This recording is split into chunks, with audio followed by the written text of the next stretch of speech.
జయ శుభకర వినాయక శ్రీకాణి భాగవర సిద్ధి వినాయక. నమస్కారం. ప్రేక్షకులందరికీ శుభోదయం. ఈనాటి శుభయోగం శీర్షికన ఉండ్రాళ్ల తద్దె సంకష్టహర చతుర్థి సందర్భంగా ఎలాంటి విధి విధానాలు పాటించాలో, తద్వారా ఎలాంటి ప్రయోజనాలు సిద్ధింపజేసుకోవచ్చో పరిశీలిద్దాం.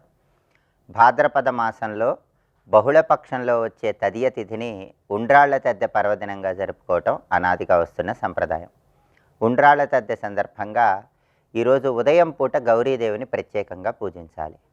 తమలపాకులో పసుపు ముద్ద ఉంచి ఆ గౌరీ స్వరూపం దగ్గర ఆవు నెయ్యితో దీపాన్ని వెలిగించి పసుపు కలిపిన అక్షింతలతో పూజ చేస్తూ ఓం శ్రీ గౌరీదేవి అయి నమః అని వీలైనన్ని సార్లు పఠించాలి. అరటి పండ్లు, పంచామృతాలు గౌరీదేవికి నైవేద్యంగా సమర్పించాలి. సాయంకాలం చంద్రుడు కనిపించే వరకు ఉపవాసం ఉండి మళ్ళీ గౌరీదేవిని పూజించి గౌరీదేవికి ఉండ్రాళ్ళు నైవేద్యంగా సమర్పించాలి.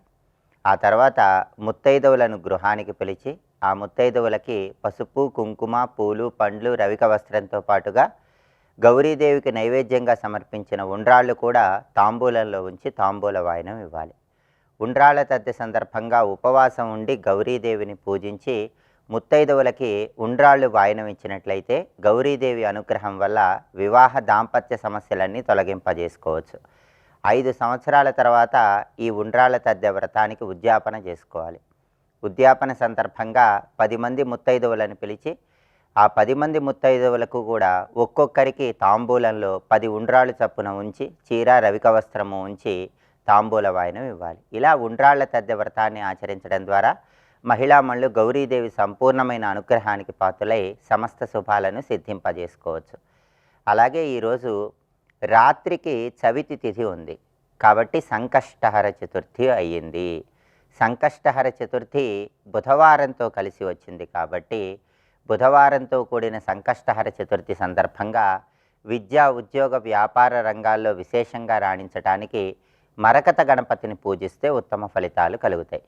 మరకత గణపతి విగ్రహం అందుబాటులో లేని పక్షంలో దానికి ప్రత్యామ్నాయంగా శ్వేతార్క గణపతి, తెల్ల జిల్లేడు వేరు మీద చెక్కిన గణపతినైనా పూజించుకోవచ్చు. ఉదయం పూట గౌరీదేవిని పూజించి ఉండ్రాళ్ల తద్దె వ్రతాన్ని ఆచరించడంతో పాటుగా సాయంకాలం పూట గృహంలో పూజా మందిరంలో పూజాపీఠం మీద ఒక ఎరుపు రంగు వస్త్రాన్ని ఉంచి ఆ ఎరుపు రంగు వస్త్రం మీద 21 జిల్లేడాకులు ఉంచి ఆ 21 జిల్లేడాకులకి గంధం బొట్లు పెట్టి ఆ జిల్లేడాకుల మధ్యలో శ్వేతార్క గణపతిని ఉంచాలి. జిల్లేడు పూల మాలికను శ్వేతార్క గణపతికి అలంకరించి జిల్లేడు పుష్పాలతో పూజ చేస్తూ శ్వేతార్క మూల నివాసాయ గణనాథాయ నమోస్తుతే అని 21 సార్లు పఠించి ఉండ్రాళ్ళు, ఆకుపచ్చ రంగులో ఉన్న పండ్లు గణపతికి నైవేద్యంగా సమర్పించాలి. ఆ తర్వాత గణపతి ఆలయానికి వెళ్ళి గణపతికి గరికపోచలు కలిపిన జలాలతో అభిషేకం చేయించుకోవాలి. ఇలా చేస్తే బుధవారంతో కూడిన సంకష్టహర చతుర్థి సందర్భంగా విఘ్నాలన్నీ తొలగింపజేసుకొని విద్యా, ఉద్యోగ, వ్యాపార రంగాల్లో మంచి పురోభివృద్ధిని సాధించవచ్చు. గణపతి ఆలయ ప్రాంగణంలో గణేష పంచరత్న స్తోత్రాన్ని లేదా సంకటనాశక గణేష స్తోత్రాన్ని పఠించడం ద్వారా కూడా గణపతి అనుగ్రహానికి పాత్రులై సమస్త శుభాలను సిద్ధింపజేసుకోవచ్చు. ఉండ్రాళ్ల తద్దె సంకష్టహర చతుర్థి సందర్భంగా ఈ విధి విధానాలు పాటించండి, సమస్త శుభాలను సిద్ధింపజేసుకోండి. రేపటి శుభయోగం శీర్షికన గ్రహదోషాలన్నీ తొలగింపజేసుకోవటానికి, సమస్త శుభాలను సిద్ధింపజేసుకోవటానికి దానాలు ఏ విధంగా సహకరిస్తాయో, ఎలాంటి ద్రవ్యాలు దానంగా ఇస్తే ఎటువంటి సత్ఫలితాలు కలుగుతాయో పరిశీలిద్దాం. నమస్కారం.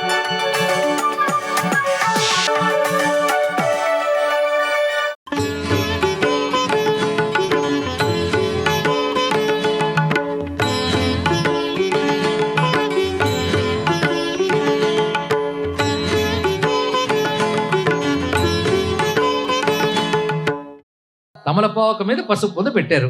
పసుపు ముద్దే పెట్టారు కానీ దానికి కన్ను, ముక్కు, చెవి, తొండం చెక్కారా అంటే అర్థం ఏంటి? నిర్గుణుడు ఆయనే, సగుణుడు ఆయనే, నిరాకారుడు ఆయనే, సాకారుడు ఆయనే అనే భావం దానిలో దాగున్నది. ఇక్కడ నిర్గుణ ముందు అలాగే జ్యోతిస్వరూపుడుగా గోచరించాడు. ప్రణవం జ్యోతి రూపమై క్రమంగా ఓంకార అక్షరం కనబడి తర్వాత గణ రూపం ధరించింది.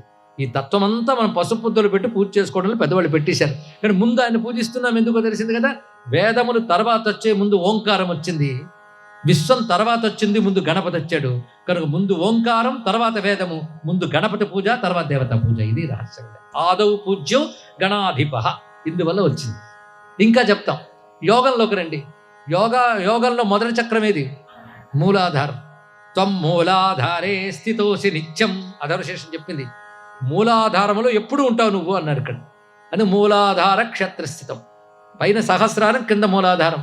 అంటే ఎక్కడో అడుగున అనుకోవద్దు. కొమ్మలతో చెట్టు ఉందండి, దాని మూలం ఎక్కడుంది? వేళ్లతో లోపలుంది. ఏది ముఖ్యం ఇందులో? అదే ముఖ్యంగా. అక్కడ నీరు పోస్తేనే అక్కడ కొమ్మ జాగ్రత్తగా ఉంటుంది. కానీ కుండలిని అనే తీగ మనలో ఉంటుంది.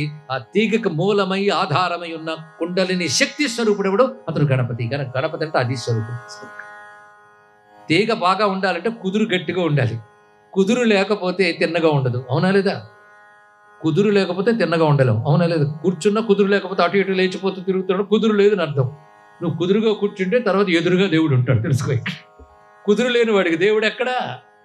కుదురు దేవుడు గణపతి. అందుకే అన్ని కుదుర్చుతాడు ఆయన. కుదర్చడమేగా విఘ్నాలు తొలగించడం అంటే. కుదుర్చే దేవుడు ఆయన. మీరు ఏ సాధనలోకి వెళ్ళినా కుదురు కావాలి. కుదురు కావాలంటే ఆయన పట్టుకోండి, ఆయన చూసుకుంటాడు. కుదురు దేవుడు, కుదుర్చే దేవుడు, మూలాధారంలో కుదురుకున్న దేవుడు. కనుక యోగాల్లో మొదటి చక్రమేది? మొదటి అక్షరమేది? దేవతల్లో మొదట పూజించాల్సింది ఎవరిని? గణపతి. 3 ఒకటే అని చెప్పడం దీనిలో ఆంతర్యం.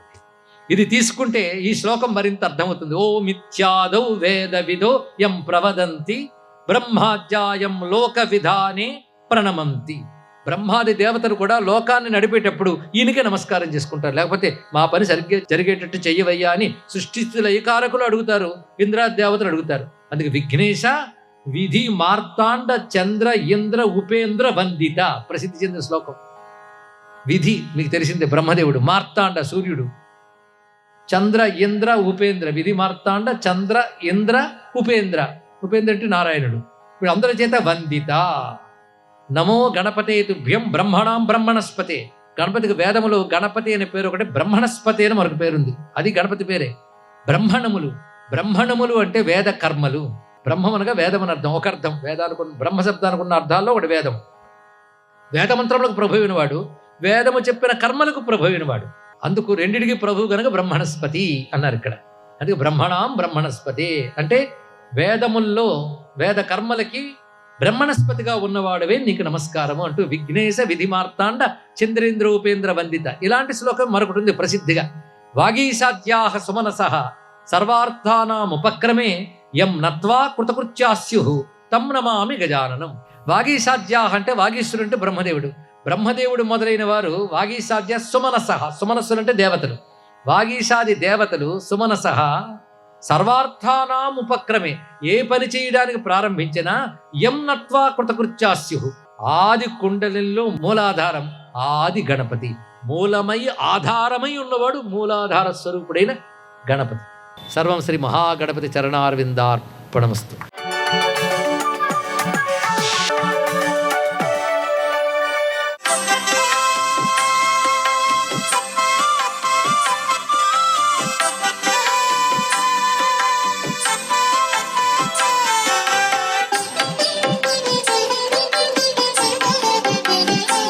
ఓం నమో నారాయణాయ. ఓం నమః శివాయ. శ్రీమాత్రే నమః. ఈరోజు ఉండ్రాళ్ళ తద్దిగా మనమంతా కూడా పిలుస్తూ ఉన్నాం. ఈనాడు గౌరీదేవిని పూజ చేయాలి. ఉండ్రాళ్లను వండి నివేదన చేయటం కూడా జరుగుతుంది. దాన్ని అందరికీ పంచడం కూడా జరుగుతుంది. అయితే ఈనాడు ఉండ్రాళ్లను ముత్తైదువులకు వాయనంగా ఇచ్చేటువంటి ఆచారం మన తెలుగునాట ఎక్కువగా కనిపిస్తుంది. భాద్రపద మాసంలో ఈ తిథి నాడు గౌరీదేవికి ఉండ్రాళ్లను నివేదన చేసే ఆచారం ఏర్పాటు చేశారు అని చెప్పేసి శాస్త్రం. గౌరీదేవిని కనుక పూజ చేసినట్లయితే వివాహం కానటువంటి వారికి త్వరగా వివాహం అయ్యేటువంటి సూచనలు ఉంటాయి. ఈరోజే సంకటనాశక గణపతి వ్రతం, సంకష్టహర చతుర్థి వ్రతాన్ని కూడా ఆచరించినట్లయితే ఆ స్థితిపతి మనకు ఎటువంటి కష్టాలు లేకుండా అన్ని పనులు కూడా నిర్విఘ్నం కురుమే దేవ సర్వకార్యేషు సర్వదా అన్న చందంగా నెరవేరుస్తాడు సుమా అంటోంది శాస్త్రం. సర్వే జనా సుఖినో భవంతు.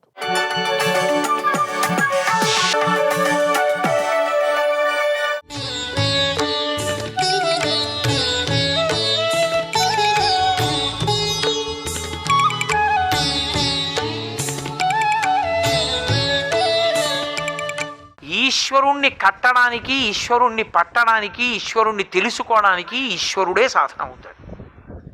మీకు అందుకే లోకంలో కొన్నిటినే సాధనంగా చెప్తారు. చెట్టు ఉందనుకోండి, చెట్టు ఎక్కడానికి సాధనాలు ఉండవు, చెట్టే సాధనం.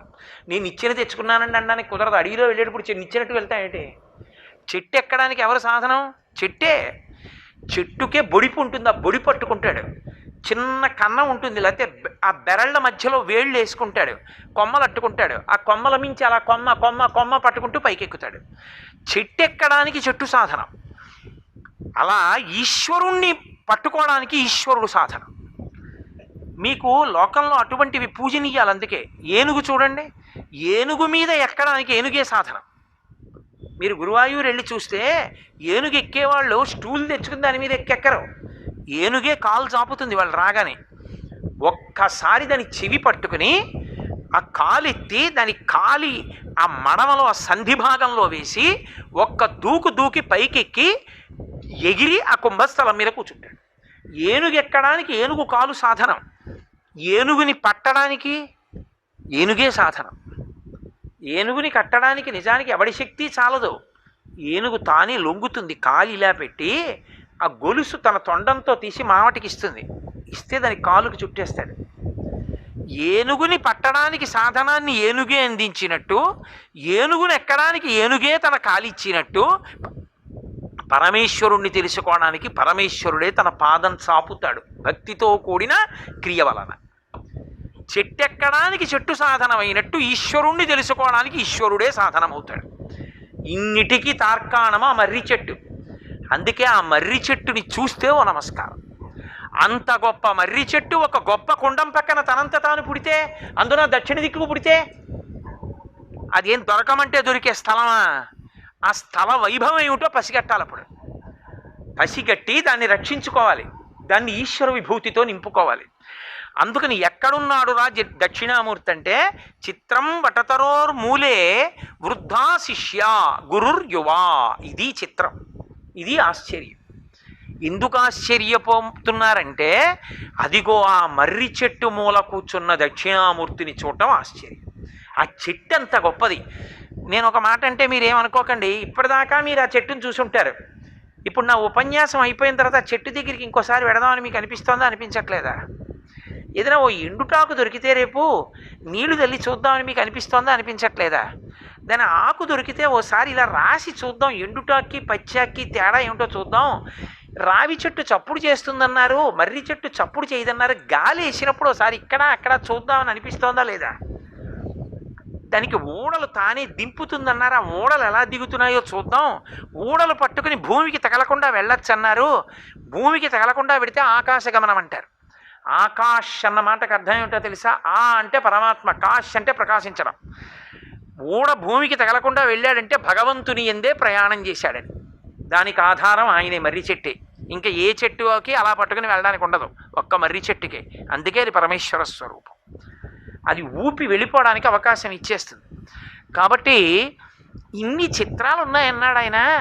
ఓసారి ఆ చెట్టును చూసి రేపు వీలైతే కొంచెం పసుపు రాసో బొట్టెట్టి నమస్కారం పెట్టాలరా అని మీకు అనిపిస్తుందా, అనిపించదా?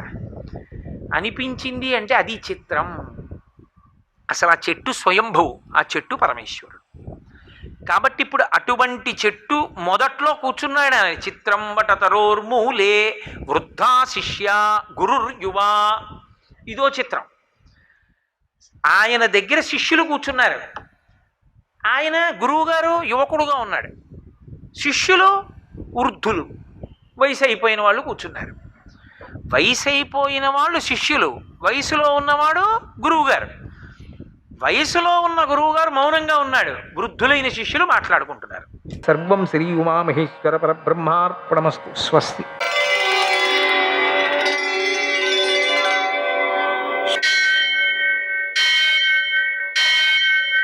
सहस्रशीर्षं देवं विश्वाक्षं विश्वशम्भुवं विश्वं नारायणं देवमक्षरं परमं पदं विश्वतः परमां नित्यं विश्वं नारायणगुं हरिं विश्वमेवेदं पुरुषस्तद्विश्वमुपजीवति पतिं विश्वस्यात्मेश्वरं शाश्वतं शिवमच्युतं नारायणं महाज्ञेयं विश्वात्मानं परायणम्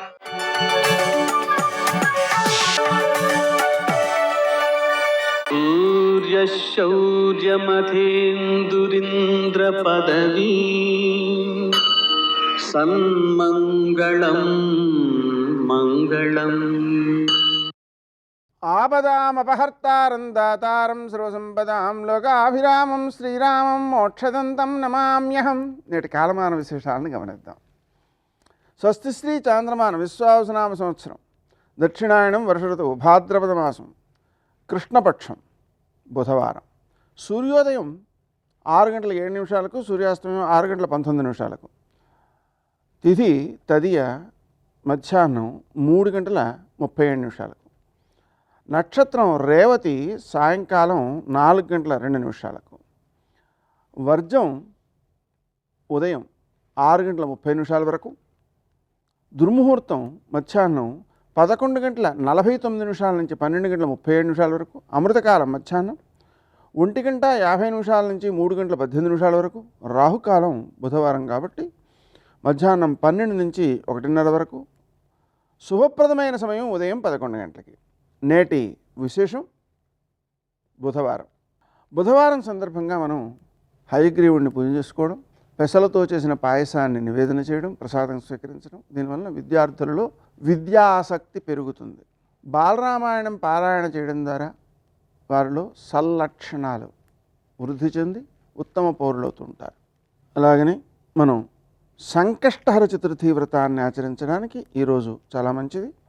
ప్రదోషం కూడా ఉంది కాబట్టి ఉపవాసం ఉండి సాయంకాలం వరకు ప్రదోష వేళ శంకరుణ్ణి పూజ చేసుకుని తర్వాత సంకష్టహర చతుర్థి వ్రతాన్ని ఆచరించి రాత్రి 8:23 తర్వాత చంద్రునకు అర్ఘ్యాలు ఇవ్వడంతో ఈ సంకష్టహర చతుర్థి వ్రతం సమాప్తమవుతుంది. కొన్ని పంచాంగాలలో ఈరోజు బృహత్యుమావ్రతం. బృహత్యుమావ్రతం అంటే ఉండ్రాళ్ళ తద్దే అంటారు. చంద్రుణ్ణి పూజ చేసుకుని గౌరీదేవిని పూజించుకుని ఈ వ్రతాన్ని చేసుకుంటూ ఉంటారు. నేటి ఆణిముత్యాలు.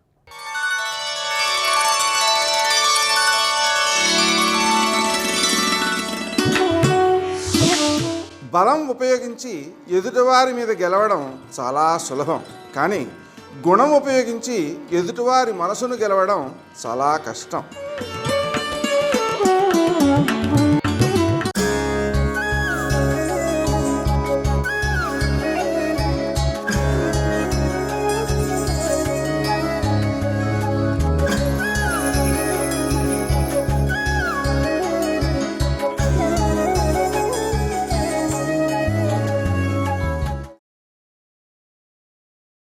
బ్రహ్మరూపమైన ఆ ఆకాశం నుంచే రకరకాలైన ఆకారాలు దర్శనమిస్తాయి.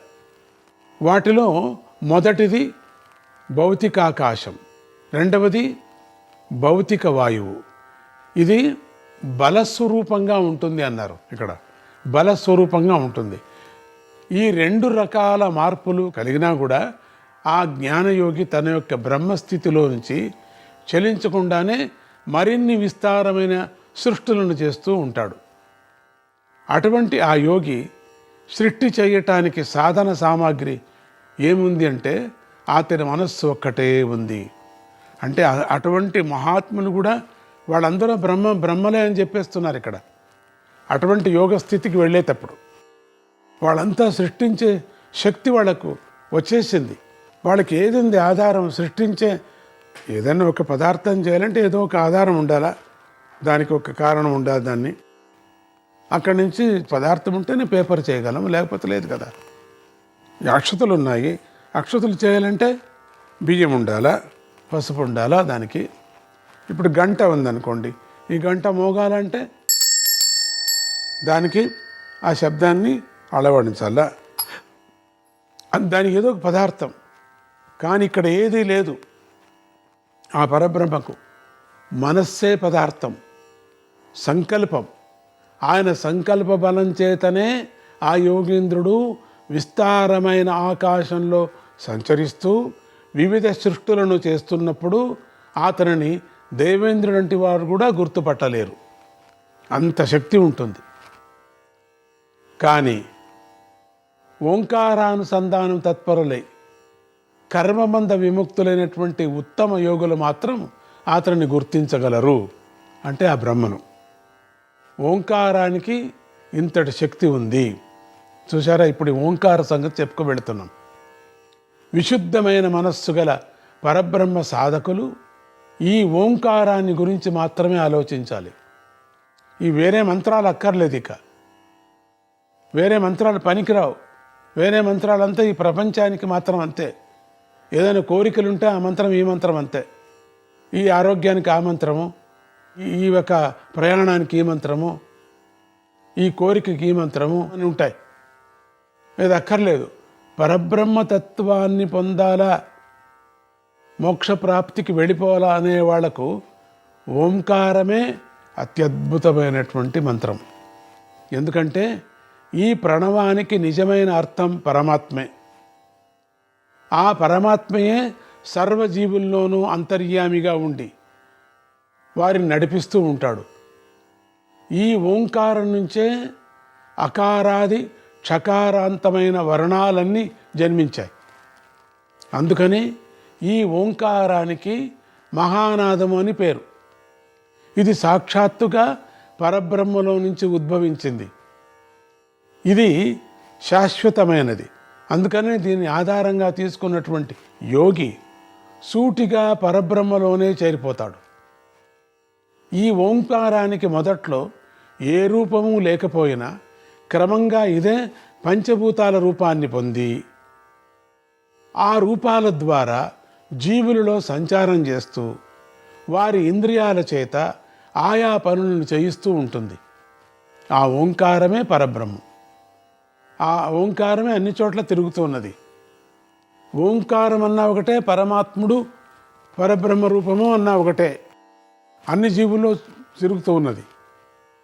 పూర్వకాలంలో అంటే కృతయుగంలో, మొట్టమొదటి యుగంలో సాధకులైన వారు ఈ ఓంకారాన్నే తమ గురువుల నుంచి ఉపదేశంగా పొందేవారు. దీని అనుసంధానం ద్వారానే నేను ఇందాక చెప్పిన బ్రహ్మజ్ఞానాన్ని ఆచరిస్తూ సర్వవ్యాపిత్వాన్ని అనగా పరబ్రహ్మతత్వాన్ని అందుకునేవారు. ఇటువంటి యోగులు ఏ కర్మలను ఆచరించినా బ్రహ్మప్రాప్తి దృష్టిలోనే ఆచరించేవారు, కానీ సాంసారిక సుఖాలు కావాలి అనే దృష్టిలో కాదు. కృతయుగంలో అందరూ కూడా బ్రహ్మకే చేరిపోవాలనేవాళ్ళు. ఆ సృష్టిలో పుట్టిన వాళ్ళందరూ కూడా ప్రాపంచిక సుఖాల మీద వాళ్ళకి ఏది ఉండేదే కాదు. అంతా ధ్యానం, ఎప్పుడూ ధ్యానమే.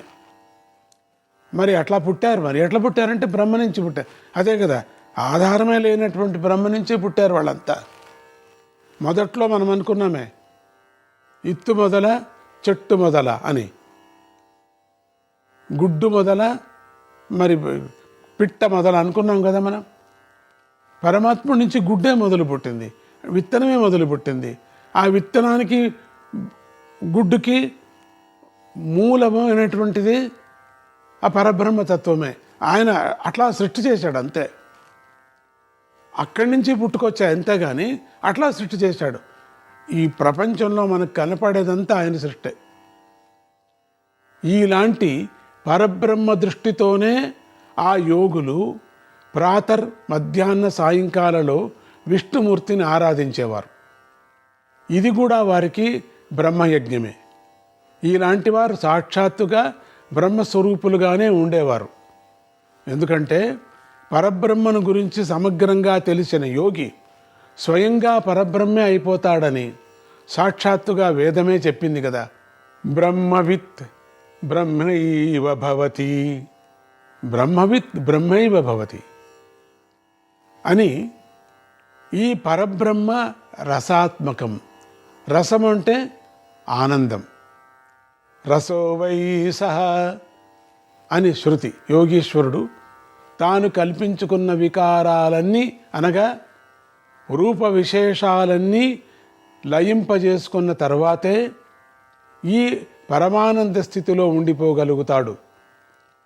జ్ఞానయోగిని పైన చెప్పిన వికారాలు అనగా కల్పిత రూపాలు ఆవరించినప్పుడు ఆ యోగికి ఆనందం కలగదు, వ్యథే కలుగుతుంది. ఆ వ్యథే పెరిగిపోయి నీళ్లలో మునిగిపోయినట్లుగా ఉక్కిరి బిక్కిరి చేస్తుంది. ఆ నీళ్లు కూడా ఒట్టి నీళ్లు కాదు, కొన్ని మరీ చల్లటి నీళ్లు, మరీ వేడి నీళ్లు అన్నట్లుగా ఆ పరిస్థితి ఉంటుంది. అటుగాని ఇటుగాని స్థితిలో ఉంటాడు. ఇంతటి వ్యథ సముద్రంలో పడిన ఆ జ్ఞానయోగి పూర్తిగా మునిగిపోడు. ఆ వికారాలన్నిటినీ నిరోధించి మళ్ళీ తన యథార్థ స్వరూపమైనటువంటి జ్ఞానేశ్వర్యాన్ని అందుకొని బ్రహ్మజ్ఞాన సిద్ధుడవుతాడు. అలాంటి యోగ సిద్ధిని అందుకున్నటువంటి జ్ఞానయోగి ఇతర జీవుల ఉపయోగం కోసం అనేక విధాలైనటువంటి యోగీశ్వర్యాలను ఆవిష్కరింపజేస్తూ ఉంటాడు. ఇలాంటి యోగ దీక్షలో ఉన్నటువంటి యోగీశ్వరుడికి అనేక పరీక్షలు ఎదురవుతూ ఉంటాయి.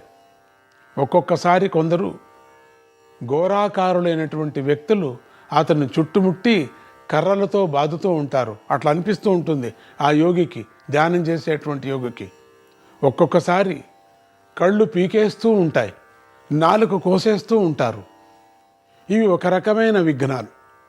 ఇక రెండవ పద్ధతి ఏమిటంటే, ఒక్కొక్కసారి అందమైన స్త్రీలు, అందమైన పురుషులు తన చుట్టూ చేరి నాట్యాలు చేస్తారు, మీదపడి కౌగిలించుకుంటారు, రకరకాల వయ్యారాలు చూపిస్తారు. స్త్రీకు పురుషుడు స్త్రీకి. కొందరు స్త్రీలు శిష్యులులాగా వచ్చి పాదాల మీద పడి నమస్కరించి అనుగ్రహించమని వెంటబడుతూ ఉంటారు. ఇవి మరొక రకమైన విఘ్నాలు. ఇంకా చాలా రకాల విఘ్నాలు వస్తూ ఉంటాయి. యోగి కొంతమంది పతనమైపోతూ ఉంటారు. ఈ అన్ని విఘ్నాలకు పతనమైపోతూ ఉంటారు. అందుకనే 190 మంది యోగులు యోగభ్రష్టులైపోతూ ఉంటారు. వీటన్నిటి జయించినప్పుడే, ఇవన్నీ జయించాల యోగి. ఆ యోగి యోగసిద్ధుడవుతాడు. అటువంటి యోగి తేజస్వరూపుడై ఆకాశంలో సూర్యచంద్రులాగా ప్రకాశిస్తాడు. కాలచక్రాన్ని, ధ్రువ నక్షత్రాన్ని కూడా దాటిపోయి సంచరించగలుగుతాడు అటువంటి యోగి. ఇలాంటి స్థితిలో కూడా యోగభ్రష్టత లభించే అవకాశం ఉంది. మళ్ళీ అలాంటి యోగభ్రష్టత్వానికి ప్రధాన కారణం ఆ యోగిలో సాంసారిక విషయాశక్తి మొలకెత్తడమే. ఉన్నట్టుండి మొలకెత్తిపోతుంది.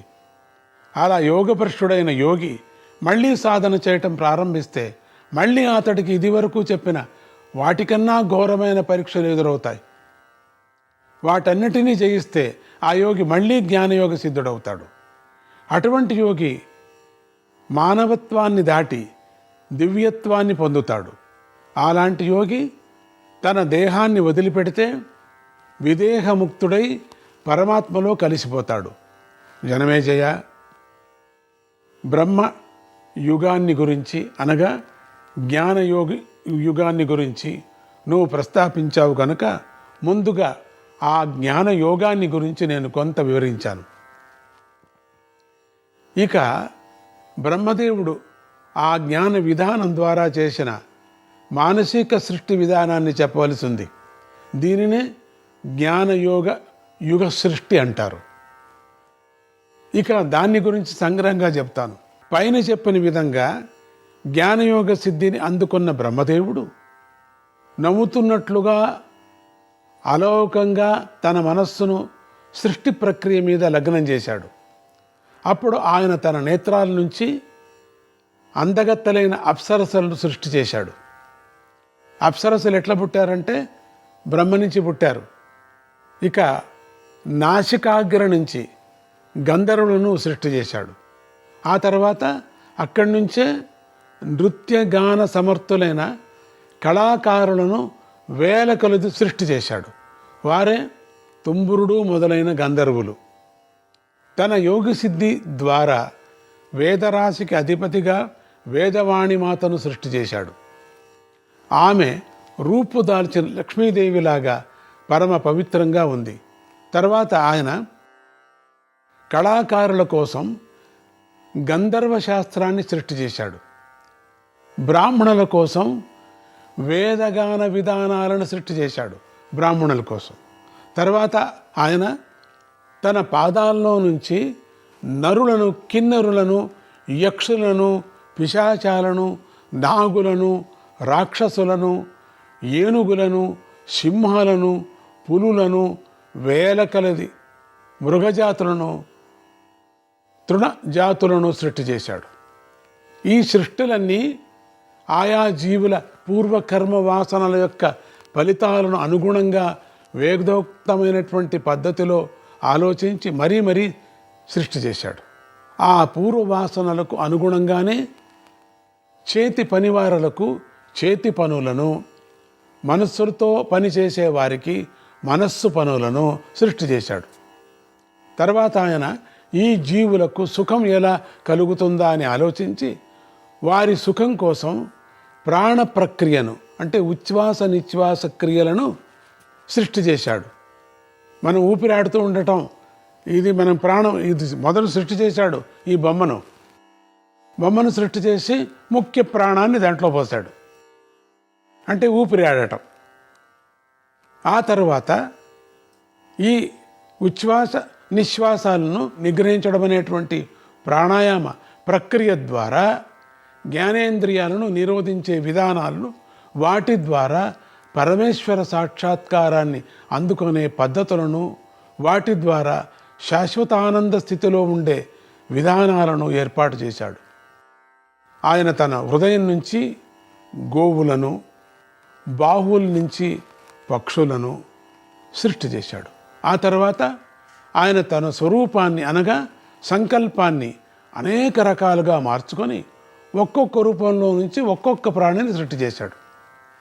ఆ తర్వాత బ్రహ్మదేవుడు తాను సృష్టించిన జీవజాతుల వంశాలు వృద్ధి చెందేలాగా అని ఆలోచించి తన భూమధ్యంలో నుంచి వంశ ప్రవర్తకుడైనటువంటి ఆంగీరస మహర్షిని సృష్టి చేశాడు. తన నుదుటి మధ్య నుంచి నారద మహర్షిని, తన శిరస్సులో నుంచి సనత్కుమార మహర్షిని సృష్టి చేశాడు.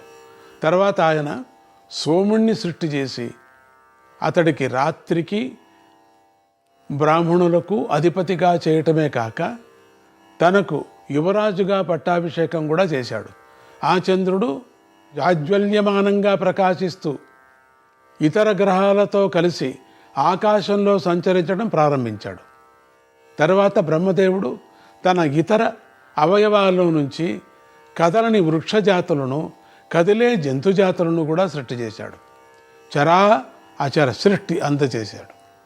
సృష్టించబడినటువంటి ఆ జీవులు జీవించేందుకు, సుఖంగా ఉండేందుకు అనువైన స్థానాలను, ఉపాయాలను కూడా వేల సంఖ్యలో సృష్టి చేశాడు.